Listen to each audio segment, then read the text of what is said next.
Ready na ba tayong mag-aral ng salita ng Diyos? Okay, mararamdaman nyo, pinababa ko yung temperature ng electric fan, aircon.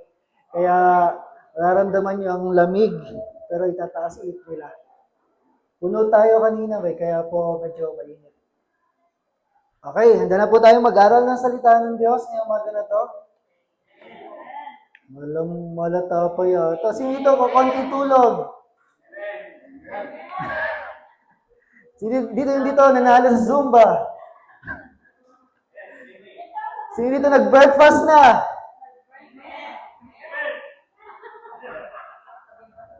Okay, so ang pinakamagandang breakfast po natin ngayong araw na to ay ang salita ng Diyos. Amen? Kaya sabihin mo sa iyong katabi, sabay tayong magbe-breakfast ngayong umaga. Okay, so tayo po ay magpasalamat sa Panginoon. Ayan na. Uy, nakasimula pa lang.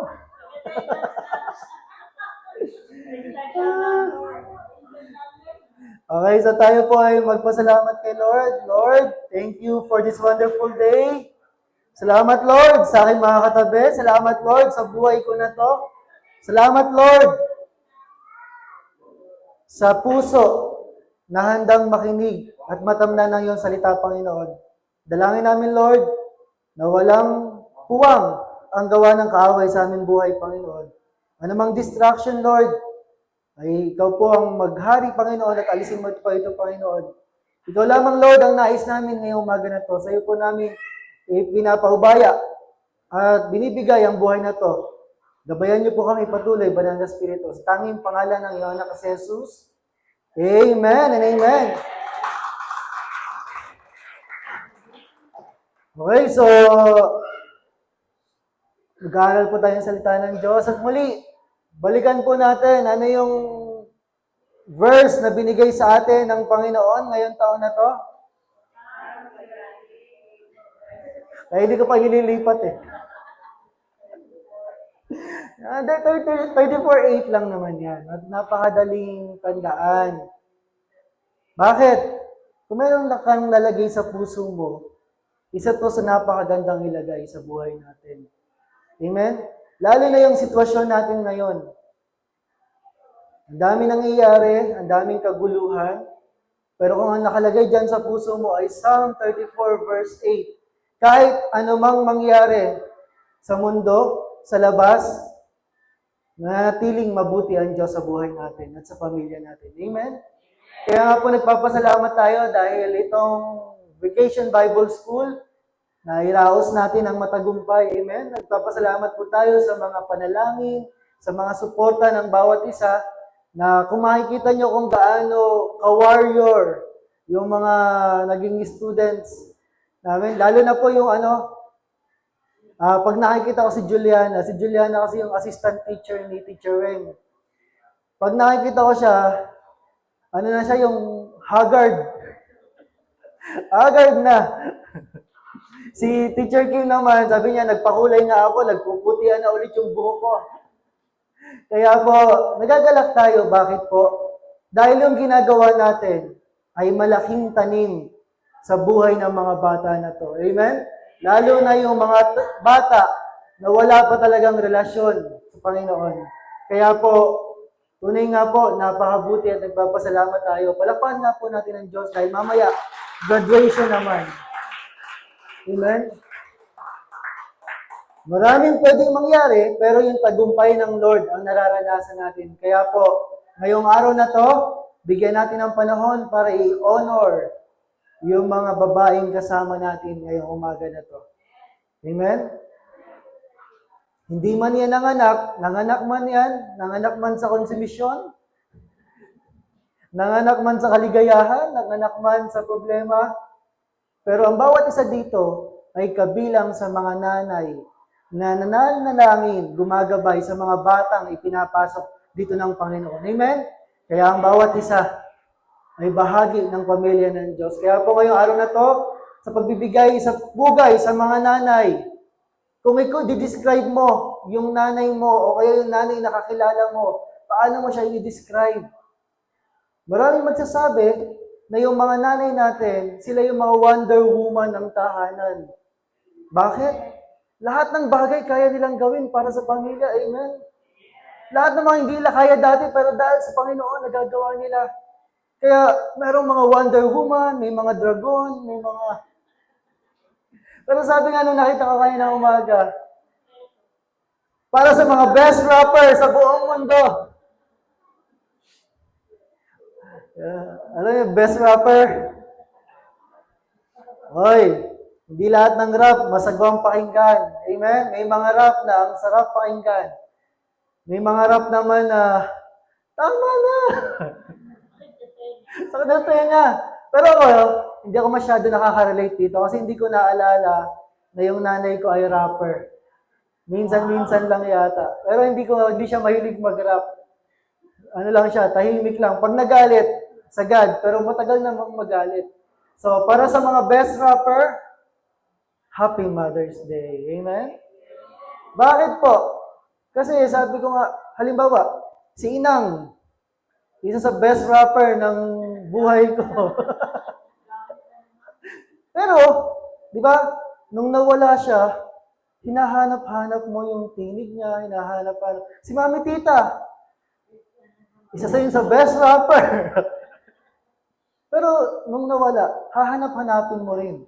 Si CJ, ang best rapper niya ay Tita Bibi. Pero yung tinig na yan, kumbaga, yung tinig na yan, isa sa pinakamahalagang tinig na maririnig ng isang anak, ng isang bata. Bakit? Ito yung tinig na gagabay sa kanilang paglaki. Kaya sa inyong mga best rapper, o hindi man, Happy Mother's Day. Meron ba ditong tatanggapin best rapper siya? Walang. Bukod doon sa kakilala ko doon sa likod. Ayun, kilala ko ano yun. The best rapper in Kaingin. Hindi lang magaling sa Zumba, magaling mag-rap. Okay, so, sabi nga, tayo dumadaan lang sa mundo na to. Amen? Hindi laging nandyan, pero i-appreciate natin yung bawat moment. Kaya po ngayong umaga na to, nais iparating ng Diyos sa mga nanay, sa mga tumatayong nanay, nagiging nanay, sa iglesyang ito, na-appreciate ni Lord yung buhay mo. Maaaring sa pamilya, hindi mo nararamdaman yung appreciation. Pero sa paningin ng Diyos, ito yung naramdaman ko kanina. Damang-dama ng Diyos yung pagiging nanay mo. Amen? Ina-appreciate niya. At ano man yung hirap, hindi man mga perfect na nanay. Pero, alam ng Diyos, pinagbubutihan mo yung role mo sa bawat tahanan. Amen? Kaya pag-aralan po natin yung teksto na ibinigay sa atin ngayong umaga na to bilang pagpupugay sa mga magagandang nanay ng ating iglesia. Kung magandang nanay yung katabi mo, batiin mo nga ng blessed and beautiful Mother's Day.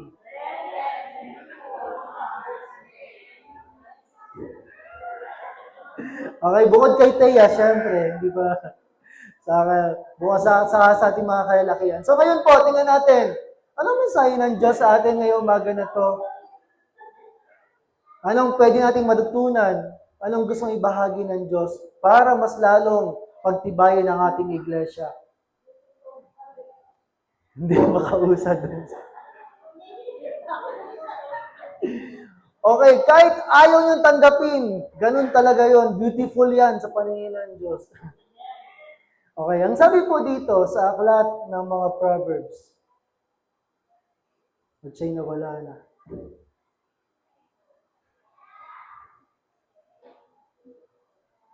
Wait lang po.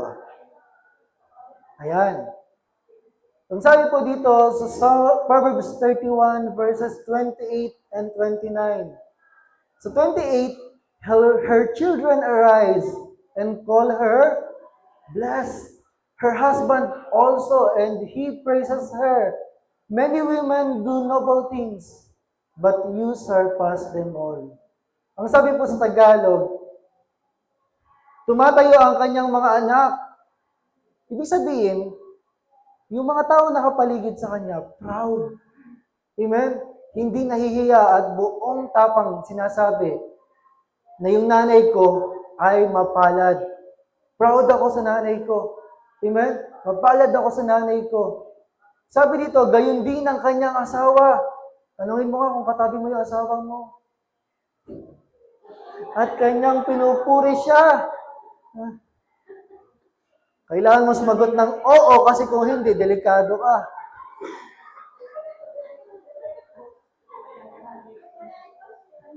Pastor Manny, hindi lang. Diretso lang ang tingin. Focus lang, focus. Ang sabi daw ng lalaki sa kanyang asawa, maraming anak na babae ang nakagawa ng kabutihan, ngunit silang lahat ay iyong nahigitan. Amen? Pwede bang sabihin sa iyong katabing asawa na babae, silang lahat ay nahigitan mo. Ikaw ang nakakuha ng puso ko. Okay, ito lang yung panahon na ayaw sumunod ng mga kalalakihan. Ayaw magsalita. Pero yung pinupunta po dito ay ang isang babaeng anak ng Diyos. Amen? Ang tawag sa kanya ay mapalad, blessed. Hindi siya tinawag na swerte, kundi ang tawag sa kanya ay mapalad. Ang anak ng Diyos hindi kailanman swerte.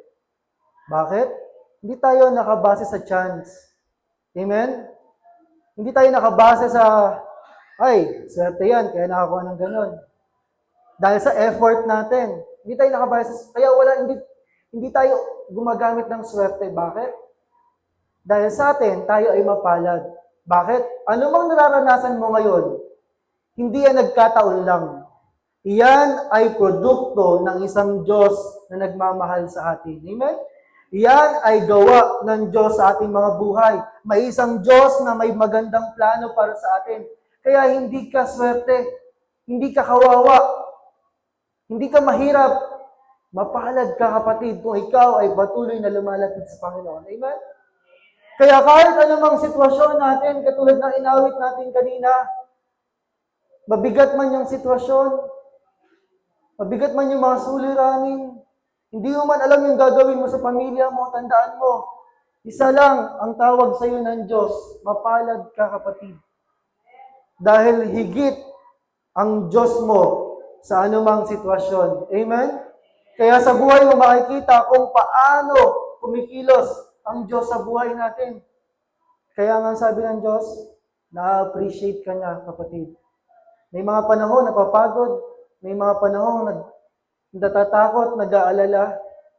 Pero sabi ng Diyos, huwag kang mag-alala ka. Kasama natin ang Diyos. Amen? Kaya ngayon sa pag-aaral natin, mahalagang maunawaan natin. Wala talaga siya po. Patulong na lang. Salamat po. Ayan. Special pa po yung aking clicker. Okay? Para mas lalo nating makilala ang Diyos at maranasan ang kanyang kabutihan, isa sa mga biyayang tinanggap natin sa buhay na to ay yung mga nanay. Amen? Sabi dito, taste and see God, blessing of godly mothers. Ano po yan eh? Walang recharge yan. Hindi siya battery. Nasapin na tingnan ng Diyos, pagpapala ng mga maka-Diyos na ina. Amen?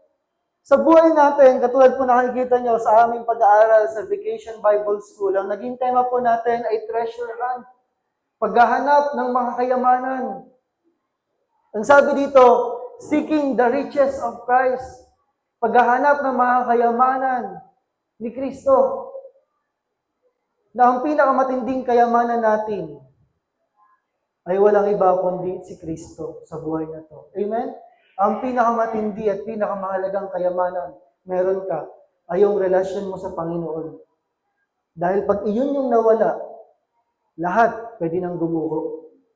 Kaya kailangan, iyon yung pinakabinabantayan natin. Kaya nga, isa sa mahalagang maunawaan natin, yung mga maka-Diyos na ina, pagpapala yan sa atin.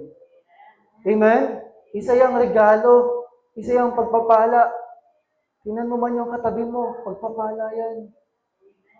Diba? Kung nanay ang katabi mo, sabihin mo, mamaya, lilibre kita.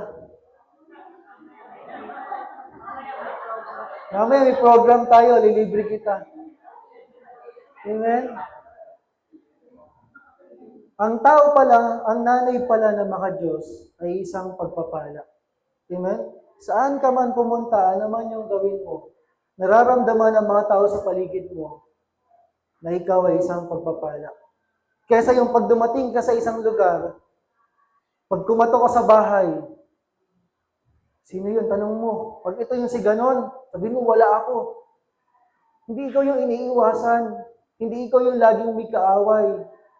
Kundi saan ka man pumunta, dala-dala mo ang pagpapala ng Diyos. Amen? Kaya pag-aralan natin, paano nga ba ang mga maka-Diyos na ina ay isang pagpapala? At anong ginagawa ng mga maka-Diyos na ina? Ano yung nararanasan at ano yung pwede nating matutunan mula sa kanila? Amen? Katulad po ng mga treasure box na to, pili lang kayo ng isa dyan at kung anong makuha nyo, sa inyo na. Yun nga lang, walang laman sa loob. Okay? So, pag-aralan natin. 5 bagay lang po ngayong umaga na to para sa ating pag-aaral. Una,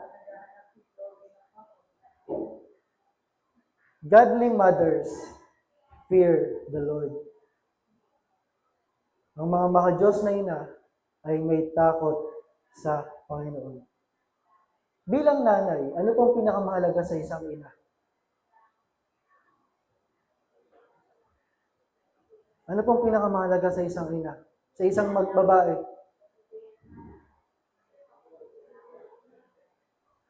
Doon po tayo madalas nagkakaroon ng problema.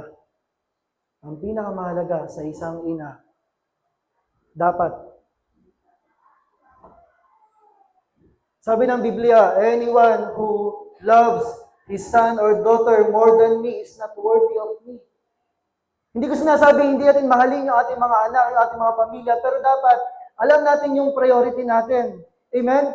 Higit sa ano pa man, bago ka maging isang ina, tandaan mo, may isang nagmahal at nagprograma ng buhay mo.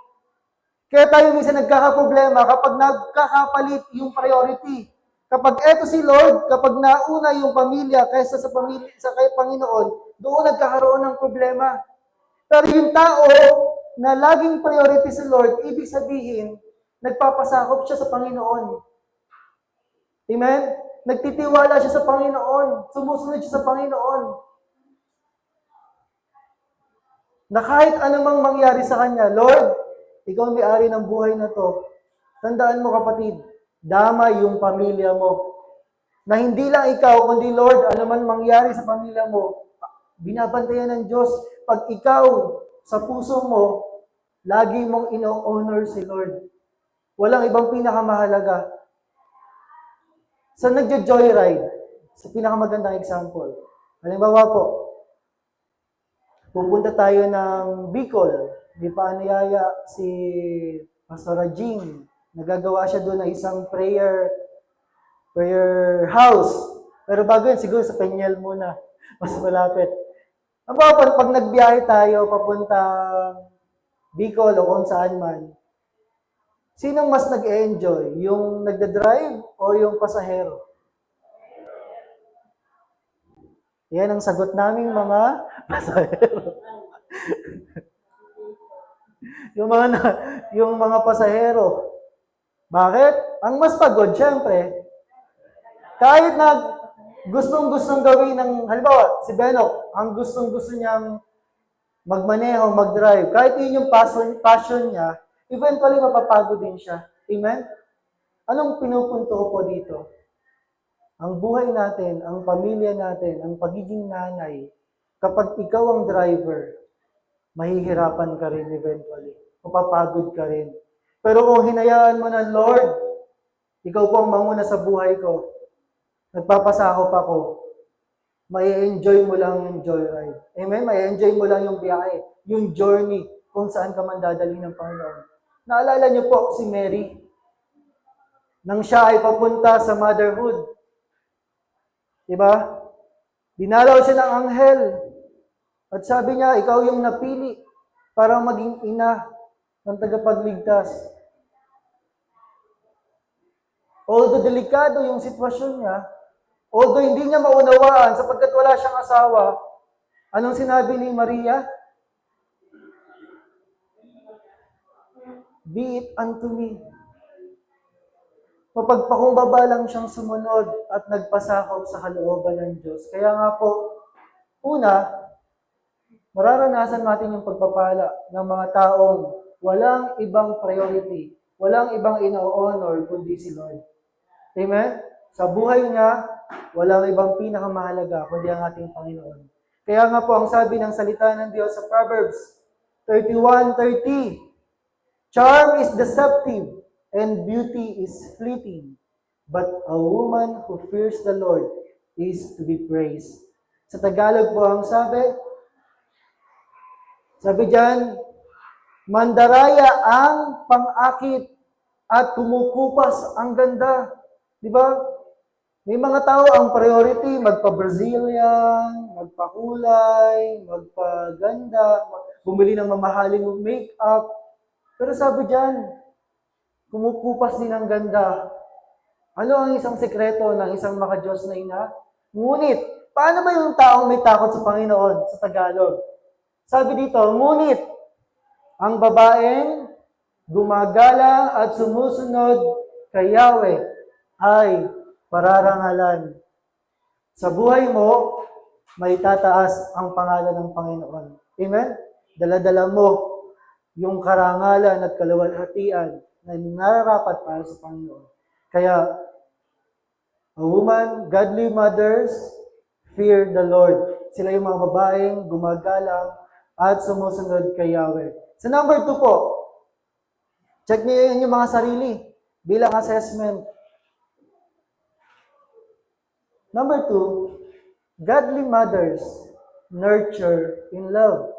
Ang mga makadiyos na ina ay nag-aalaga sa pagmamahal. Amen? Ang pinakabasihan ng pagiging ina, ang pinaka-core ay yung pagmamahal. Bakit? Maraming kabataan po ngayon ang naghahanap ng pagmamahal. Bakit? Sa bahay, hindi ito mapunuan. Sa bahay, hindi ito matagpuan. Pero paano natin pupunuan yung isang bagay na mahirap namang gawin? Kaya ang isang ina ay nagre-representa ng pag-ibig ng Diyos sa kanyang mga tahanan, sa kanyang tahanan. Amen? Ikaw yung representative ng puso ni Lord.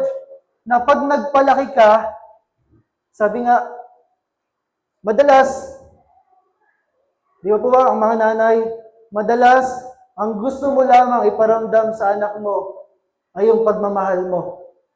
Tama? Pero ang mas mahalaga pala, iparamdam mo sa anak mo yung pagmamahal ni Kristo sa Kanya. Amen? Bakit? Isang araw, mabigo ka man, pumalya ka man, hindi yun yung magiging pundasyon ng bata. Ang magiging pundasyon ng bata ay yung pagmamahal ni Kristo sa Kanya na kahit kailan, hindi siya bibiguin. Amen? Role natin, role ng mga magulang, role ng mga nanay, na maiparamdam sa kanila yung pagmamahal ni Kristo sa kanilang mga buhay. Mapunuan, amen, ng pagmamahal na nanggagaling sa Diyos. Amen? At ito ay lingkod ng Diyos na isang araw ay maghahayag ng salita niya. Hoy, may pasok ka pa, cutting class ka na naman. Amen? Nag-attendance ka lang. So, sa lahat ng ating gagawin, kailangan pala nare-represent natin yung pag-ibig ng Diyos. Amen? Sa lahat ng kaparaanan, hindi yung pinakamabuti yung alam mo, yung kailangan, kundi anong plano ng Diyos, anong nais ng Diyos. Bakit? Ano pong sabi ng salita ng Diyos? Sa Isaiah 66:13, as a mother comforts her child, so will I comfort you. and you will be comforted over Jerusalem. Sa Tagalog po, ang sabi, gaya ng inaaliw ng kanyang ina, gayon ko aalawin kayo. Kayo'y aaliwin sa Jerusalem. Sino dito yung nahihirapang magpatahan ng mga bata? Pag umiiyak, kung kailan mo pinapatahan, doon pa nagwawala, doon pa. So, alam niya yung comfort, yung pag-aliw ng Diyos sa atin ay nararanasan kapag ang buhay mo ay nag-uumapaw ng pag-ibig ng Diyos. Amen? Dahil ang unang magko-comfort sa iyo ay walang iba kundi ang ating Panginoon. Kaya nga ang sabi ng, hindi ko alam kung tama, pero ang sabi ng pag-aaral ay napakahalaga ng mga magulang sa panahon ng bata ay maliliit pa. Sabi nga, kasi kung ano mang binigay mo dyan, kung ano mang pag-aalaga mo dyan, iyon yung magiging siya. Katulad ng sinasabi sa Bible, di ba? Train up a child in the way he should go, and when he is old, he will not depart from it. Kaya, bilang mga anak ng Diyos, lagi natin gamitin yung basihan ng pag-ibig ng Diyos. Kasi minsan, hindi naman lahat merong mga magulang na nagkakaroon ng ibang motibo. Halimbawa, mag-aaralin kita ng mabuti para isang araw, ialis mo ako sa hirap. Ikaw yung magiging daan ko para ako yumaman. Meron bang ganun dito? Wala, di ba?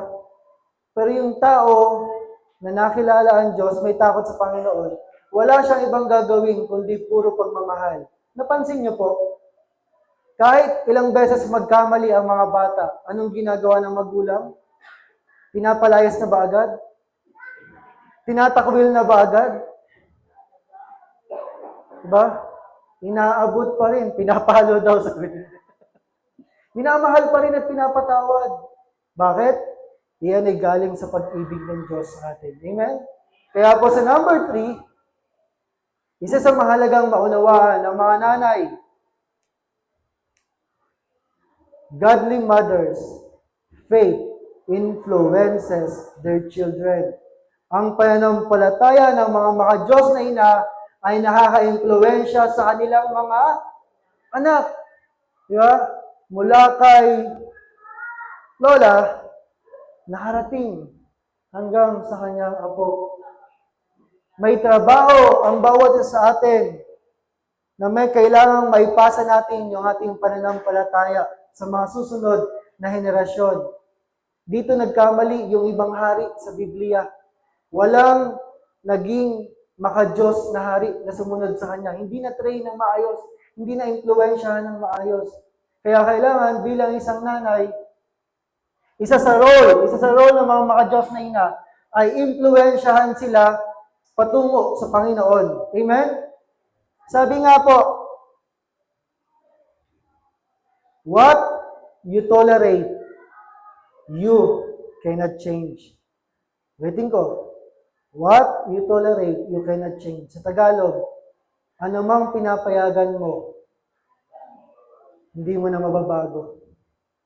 Halimbawa, yung simple na umuwi ng alas 11, alas 12 yung bata. Isang beses, 2 beses mo lang payagan. Isang araw, pag sinaway mo na yan, mahihirapan ka na. Isa to sa binabantayan kong principle pagdating sa pag-handle ng mga bata, sa mga kabataan. Kasi anumang pinayagan ko isang araw, pwede na sa lahat. Kaya nga, sabi, ang pag-tolerate daw, paano ang tolerate sa Tagalog? Ang pagkonsinti ay ang sementeryo ng leadership ng mga magulang. Namamatay ang pagiging leader ng magulang kapag nakukonsinti. Kaya, salamat sa Diyos dahil hindi naman ibig sabihin maging marahas tayo. Meron namang disiplina na may kasamang wisdom, karunungan, at pagmamahal. Amen? Lalo sa panahon ngayon, hindi na uso yung namamalo madalas. Mas gusto ng mga kabataan ngayon yung kakaibang impluensya. Bakit? Sa cellphone nila. Madalas ang mga tinitingnan nila, yung mga influencer, yung mga nag-i-influensya. At ito yung na-adapt nila. Kaya sana sa bawat tahanan, ikaw yung maging matinding influencer. Amen? Ikaw yung maging matinding influensya sa bahay. Dahil ikaw yung gagamitin ng Diyos para magtuloy-tuloy yung pananampalataya sa tahanan. Okay? Kaya po ang sabi dito sa 2 Timothy 1 verse 5, I am reminded of your sincere faith, which first lived in your grandmother Lloyd and in your mother Eunice. And I am persuaded now lives in you also. Anong sabi po ni Pablo kay Timoteo? Naaalala ko ang iyong tapat na pananampalataya. So nakita niya kay Timoteo yung kanyang pananampalataya. Nakarapat-dapat at maayos sa harapan ng Diyos. Isang pananampalataya na unang nabuhay kay Loida. Amen? At na iyong lola at kay Eunice na iyong ina. Kaya pala yung pananampalataya natin, kailangan nakakahawa. Minsan, bakit? Isa sa kapangyarihan ng nanay ay makahawa. Paggalit ang nanay sa tahanan, tahimik lahat. Iyon ay presensya pa lang ng galit, ha? Hindi ito babanggitin. Pero kung alam nyo lang, sasabihin ni Rosel, kung alam nyo lang, pag nag-Bible study kami, lagi yan binabalik eh. Kung alam mo lang, pastor. Dito hindi siya makakibo eh. Diba? Yung dala-dala natin, nakaka-influensya yan. Halimbawa, yung anto, di ba? Hindi ko alam kung bakit. Pag nakakita ka ng naghihigab ka na rin. Di ba? Hindi ako maghihigab ngayon. Marami kayong nilalabanan nyo na nga yung lamig at yung antok eh. Okay? Ang punto ko, mga kapatid, maging maingat kayo sa influensya na binibigay niyo sa inyong mga anak. Dahil isang araw, iyan yung aanihin din ninyo. Amen? Kung pananampalataya, yung tinanim nyo, pananampalataya din. Magandang resulta din yung aanihin nyo. Amen? Kaya nga, isa sa pinakamatinding pusher sa tahanan, hindi pusher ng droga, kundi pusher ng pananampalataya, ay dapat yung mga magulang. Amen? Kahit ayaw na nila, kailangan pa rin. Dito ko medyo nagtagal kasi ano pong isa sa kalaban na madalas ng mga kabataan pagkaganitong panahon kumpara sa paglilingkod o pag-attend? Isa sa pinakamatinding kalaban ng mga kabataan. Alam niyo ba kung bakit madalas o minsan nakaka-absent ang isang Kristiyano sa ganitong panahon? Bukod sa kaibigan, yun, medyo ano pa eh. Pero pag nagka-swimming, wala na. Automatic na yon. Pag natapat yung swimming ng Sunday, wala na. Pero, meron akong mga nanay na kilala dito. Kahit matapat yan ng Sunday, priority natin yung pagsamba. Kahit matapat yan ng gawain, priority mo yung gawain.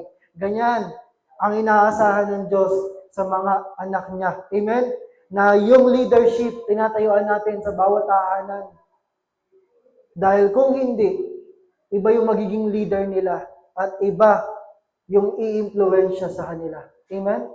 Kaya sa pang-apat, may mga bagay na hindi ating kontrolado. Amen? Kahit anong gawin mo, May mga bagay na hindi mo kontrolado. Bakit?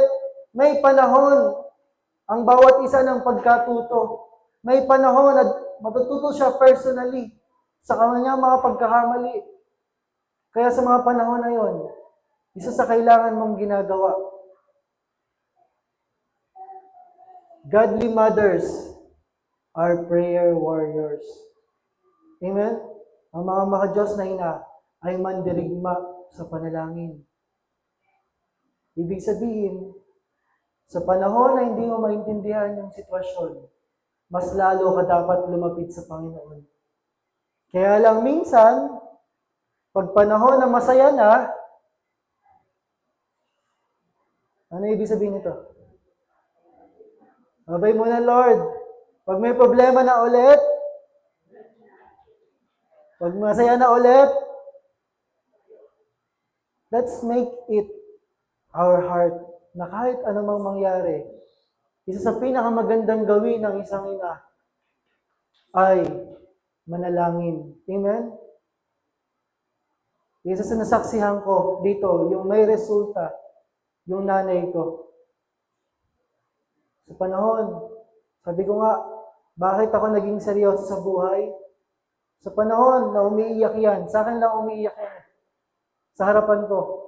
Sobrang durog na durog yung puso ko pag nakikita kong umiiyak yung nanay ko. Kaya sabi ko, Lord, sabi ko sarili ko, Lord, wala akong magawa. Pero Lord, pagbubutihan ko yung pag-aaral ko para isang araw, ayoko lang makita na umiiyak sa problema yung nanay ko. Yun yung humubog sa akin. Isa yun sa nagmarka sa akin. At nakikita ko siya kung paano niya ipanalangin kami buong pamilya para maging Kristiyano. At isang araw, ito na yung resulta. Amen?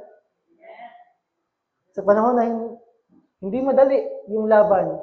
Pero sabi nga, laban mo kapatid sa panalangin. Amen? Huwag mong labanan yung asawa mo. Huwag mong pagalitan. Ilaban mo sa panalangin. Minsan yung asawa yung napapagtripan. Yung mga anak, wala nga tayong pera. Wala kang binigay yung tatay mo. Diba? Ilaban mo sa panalangin para yung puso mo walang ibang laman kundi pagmamahal at hindi galit. Amen? Para pag hinarap mo yung iyong pamilya, pagmamahal ng Diyos, presensya ng Diyos yung daladala mo. Kaya sana, kailangan natin, ikaw ay isang sundalo ng Diyos. Sundalo sa panalangin. Amen? Katulad ng ginawa nating BBS. Honestly, kami ni Ate Weng, ang expected namin, konti lang yung magiging estudyante. As in, kukunti. Sabi ko nga, magkukumute na lang yung mga taga-merkado kasi alam ko, konti lang naman eh. Pero dahil sa panalangin, nakita natin, ang dami. Amen? At may mga bago doon, maraming bago doon. Kaya sana, samahan niyo po. Sama-sama tayo sa panalangin para sa mga batang to. Bakit? Malay niyo, isang araw, yung pinapanalangin mo, ang papalit sa ginagawa ko ngayon. Yung pinapanalangin mo, ang magiging mabuting mayor, magiging mabuting governor ng Bulacan. Yung pinapanalangin mo, ang isang magiging matagumpay na nasa ibang bansa para sa Panginoon. Kaya kailangan, kung meron tayong pilit na binibigyan ng oras, ayaw manalangin. Amen? Dahil ang sabi nga dito sa 1 Samuel 1:10, nung panahon ni Hannah was in deep anguish, crying bitterly. Hindi lang umiiyak bitterly pa as she prayed to the Lord. Sabi po sa Tagalog, buong pait na lumuluha si Ana at taimtim na nanalangin kay Yahweh. Amen? Sa kanyang sitwasyon, na wala siyang anak, sa kanyang sitwasyon, na lagi siyang kinukutya, sa kanyang sitwasyon, na feeling niya, sinumpa siya, feeling niya, lesser siya, feeling niya wala siyang value. Anong ginawa ni Ana o ni Hannah? Taimtim, nanalangin kay Yahweh. At alam naman natin ang resulta, lumabas si Samuel. Amen? Kaya yung panalangin mo, huwag mong titigilan. Amen? The more na pinapahirapan ka ng buhay na to, the more na lumapit ka kay Lord. Hindi yung the more na nahihirapan ka, the more ka nagiging mapait sa buhay na to. Kaya nga, ang isang sundalo ng Diyos, kailangan nananalangin. Nananalangin ba tayo everyday? Next question na lang. Mahalaga yun. Amen? Sa lahat ng pagkakataon, manalangin ka. Dahil hindi mo alam kung paano tutugon ang Diyos. At sa panalangin, doon mo mararanasan yung kalakasang nagmumula sa Panginoon. Amen? Pag naramdaman mo yung yakap niya, pag naramdaman mo yung tugon niya, na anak, akong bahala sa'yo. Ilang salita lang yon, anak, akong bahala sa iyo. 5 lang. Pero napaka makapangyarihan. Amen? Kaya, sana, mag-alat tayo ng oras sa panalangin. Anong pinakamagandang oras ng pananalangin? Hanggat may pagkakataon, manalangin ka. Amen? Huwag kang maging ritual. Pero mas maganda pa rin yung nagbibigay ka ng, gumigising ka ng maaga, na walang makakagulo sa'yo. Yung nandun ka lamang sa kwarto mo at nakikipag-ugnayan sa Diyos. At, kasabi ko nga sa mga taga, kung sino man, pag pumupunta kayo dito na sa church, pagpasok nyo, ipanalangin nyo yung mga silya na yan. Ipanalangin nyo yung mga kaluluwang darating dito. Dahil may epekto yan. May influence yan. Bago ka makipagchismisan, bago ka gumawa na kung ano-ano, lumapit ka muna sa Panginoon. Ipanalangin mo. Dahil bahagi ka ng panalangin ng iglesia na ito. Amen? So lahat tayo ay mananalangin para sa mga kaluluwang binibigay sa atin ng Diyos. Amen? Honestly, pakiramdam ko lang po, hindi pa tayo handa sa mga bagong kaluluwa. Kaya hindi pa ganun katindi yung mga binibigay ng Diyos. Pero isang araw, mararanasan natin dahil nandun tayo sa goodness ni Lord. Patuloy niya tayo ini-equip at nire-ready. Amen? Kaya, sama-sama sa panalangin. Okay? At panghuli, panglima, godly others. Build a Christ-centered home. Ang mga makadiyos na ina ay nagtatayo ng tahanan na nakasentro kay Kristo. Walang ibang tinatayo, walang ibang pinapupurihan, walang ibang tinataas, kundi si Kristo. Amen? Ang goal ng bawat tahanan ay hindi mapalaki yung tahanan mo. Hindi lang ha, ang pinaka-goal ng bawat tahanan ay maghari si Kristo. Amen? Na kung saan may panahon sa pananalangin, may panahon sa pagsamba, may panahon sa paglilingkod sa Panginoon. Bakit? Kapag si Kristo ang naghahari sa mga tahanan, mapapansin niyo po, nag-uumapaw din yung kagalakan. Diba? Pero kung ang tahanan, ang focus ay pera, sa panahon na wala ng pera, masaya pa ba? Meron pa ba ditong pag walang pera, nalulungkot? Nagiging magagalitin? Nagiging warrior? Bawal lumingon eh. Ano lang, personal. Sabihin mo nga, nagbago na po. Hindi pa yata. Amen? Bakit? Kapag yun ang focus mo, palulungkutin ka nun. Pero kapag si Kristo, ang focus natin, kahit kailan, hindi ka malulungkot sa Panginoon. Kaya nga, ang binubuo natin, higit sa mga paganda yung bahay, kahit maliit yan, kung si Kristo ang naghahari, yan ang pinaka-the best na lugar. Amen? Yan ang pinaka-mainam at magandang lugar kapag si Kristo ang naghahari sa bawat tahanan. Kaya kailangan, bilang mga leader ng tahanan, meron tayong responsibilidad. Katulad ni Loida, Di ba? Yung pananampalataya niya ay naihawa niya doon kay Timoteo na humahawak na ng church sa panahon ni Pablo. Kaya meron kang responsibilidad, meron kang magandang tungkulin sa Panginoon.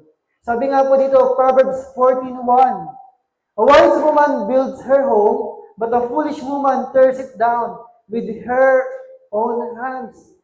Ang matalinong babae ay nagtatayo ng kanyang bahay. Amen? Maingat ka sa bawat desisyon. Amen? Maingat ka sa bawat gagawin mo kasi either makakabuti yan o hindi. Kaya lagi natin kinukonsulta, Lord, anong gusto mo? Anong plano mo? Anong mabuti para sa amin? Dahil hindi lang mga engineer ang nagtatayo ng bahay. Ang bawat nanay, bawat babae, at bawat tahanan. Anong klaseng tahanan ang binubuo natin? Ngunit, mapapansin nyo, kapag ang isang tao ay walang relasyon sa Panginoon, binubunot ito ng hangal ng sarili niyang mga kamay.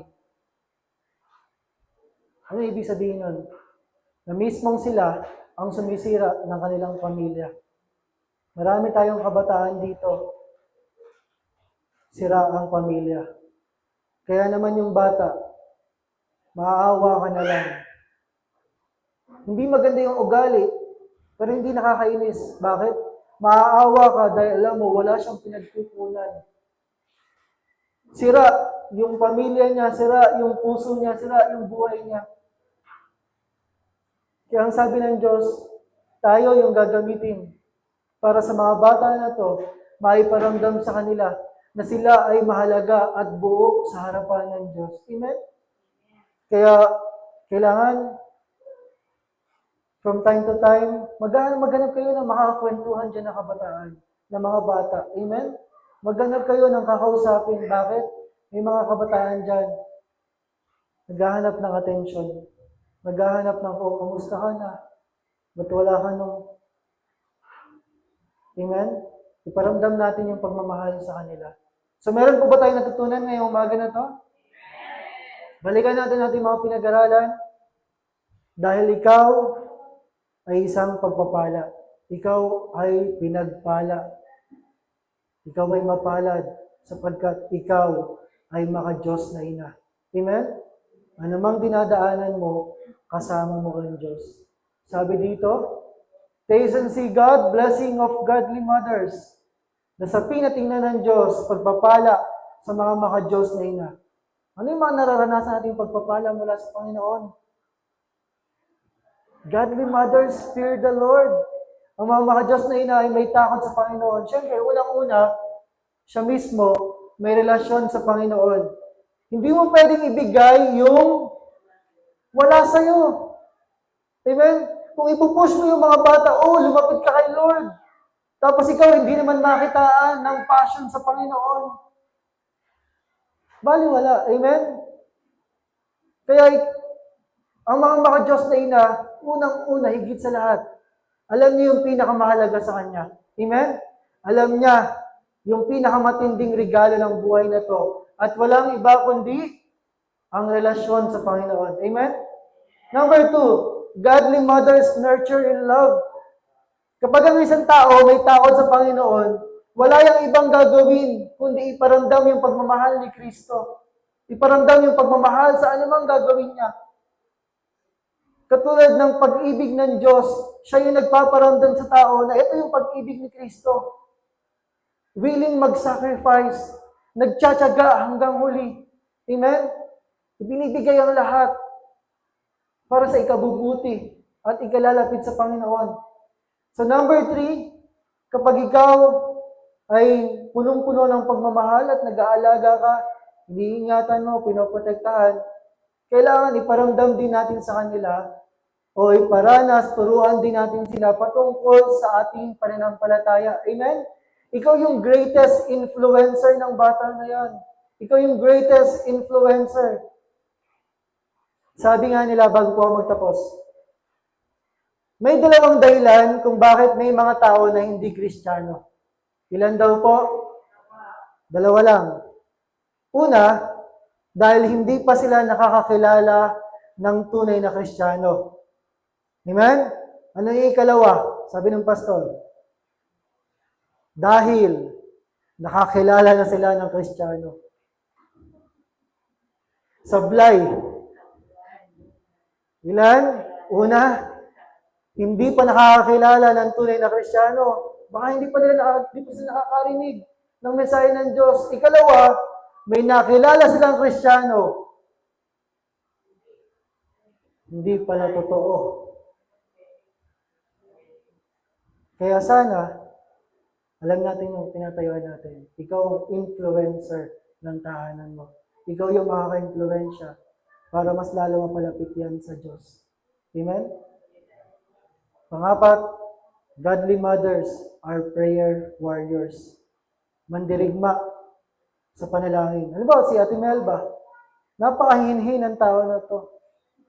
Amen? Sa gawain, lagi lang siyang soft-spoken, mahinhin. Baka lang hindi pa natin kilala. Pero, kailangan ba laging matapang? Kailangan ba laging... Isa sa panawagan natin, kahit ganyan yung karakter mo, pwede ka namang maging mandirigma sa panalangin. Idilog mo sa panalangin, ibabad mo sa panalangin, tindihan mo sa panalangin. Dahil malaki ang kayang gawin ng Diyos. Amen? At panglima, godly mothers build a Christ-centered home. Pag sinusundan natin yung 1, 2, 3, 4, eventually mag-arrive tayo, darating tayo sa number 5. Na yung bawat tahanan natin, walang ibang nag-ahari, kundi si Kristo. Pastor, parang mahirap, parang sobrang sarado, sobrang ayaw. Tuloy mo lang, kapatid, dahil may ginagawa ang Diyos. Amen? Nagtatayo ng tahanan na ang pinakasentro, ang pinakamahalaga ay si Kristo. Amen?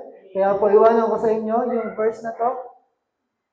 In Proverbs 31:31, honor her for all that her hands have done, and let her works bring her praise at the city gate. Ibigay sa kanya ang lahat ng parangal. Karapat-dapat siya sa papuri ng bayan. Anong punto nito, kapatid?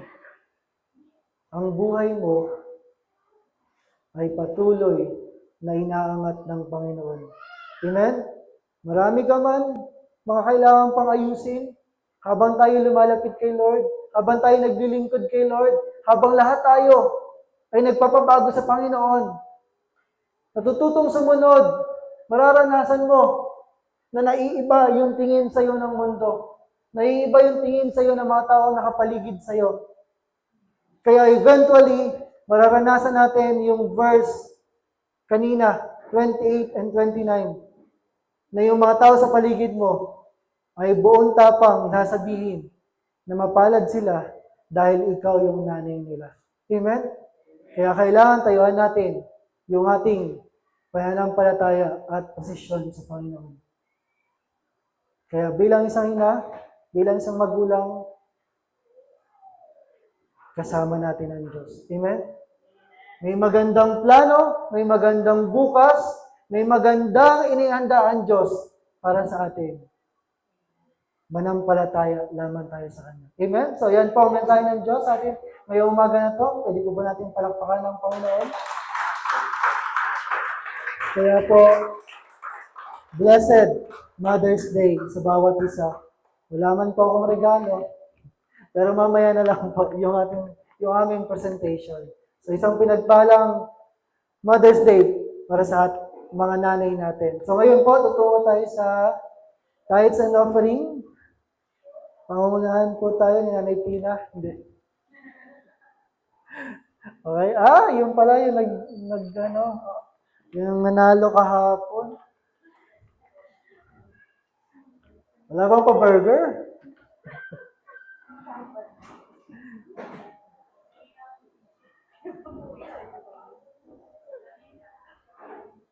May tissue pa daw po tayo.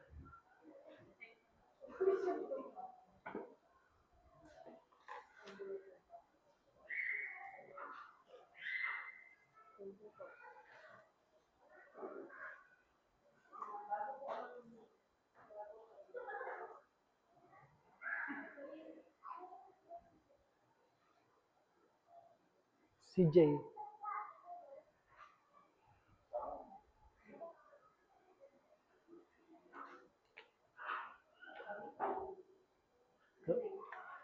319. 910. Baka meron na dito. Wala pa yata. Hello po sa lahat. Happy Mother's Day po Ito sa pala. lahat po muna. Bago ko lang simula, ito po yung verse na binigay ko sa akin ng Panginoon. Hindi mula po sa Kawikaan, chapter 3, verse 9 and 10. Para malan mo si Yahweh sa pamamagitan ng iyong mga kayamanan at mula sa iyong mga pinakamainam na ani. Siya ay iyong handugan, kapag ginawa mo ito, mapupuno ng ani ang iyong mga bodega at aapo ang inumin sa inyong mga sisipan.